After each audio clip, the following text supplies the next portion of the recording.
ناظرین ہمیں جوائن کیا ہے ایئر وائس مارشل جناب اعجاز محمود ملک صاحب نے. بہت شکریہ ملک صاحب، آپ نے ہمیں وقت دیا. میں ایئر مارشل صاحب میں ڈائریکٹ اس سوال پہ آتا ہوں کہ یہ بریف سی جو ایک کنفلیگریشن کہہ لیں جو ہماری لڑائی ہوئی، یہ اتنی سگنیفیکنٹ تھی کہ ایسے لگتا ہے کہ دنیا کی سیکیورٹی انوائرمنٹ بدل گئی ہے اور ایک ایسا واقعہ ہوا ہے کہ کوئی اس کو ایکسپیکٹ نہیں کر رہا تھا. My first question is to you is sir کہ ہاؤ کم کہ ہم نے ان کے جہازوں کو بلائنڈ کر دیا. اور ابھی میں خورشید محمود قصوری صاحب سے بات کر رہا تھا پچھلے سیگمنٹ میں، تو وہ ایک بڑے قداور آدمی ہیں، تو انہوں نے کہا کہ یہ عالمی میڈیا بھی مانتا ہے. کیا اندازہ نہیں تھا انڈیا کو the kind of technology we have and the way we are going to respond at such a massive level in such a brief time span? جناب محمود ملک صاحب.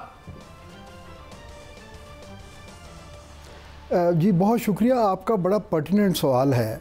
دیکھیے بات دراصل یہ ہے کہ جب آپ کوئی اکوپمنٹ لیتے ہیں نا، تو اس کے جو ہارڈ ویئر اور اس کے جو پرفارمنس پیرامیٹرز ہوتے ہیں وہ تو نظر ہی آ رہے ہوتے ہیں.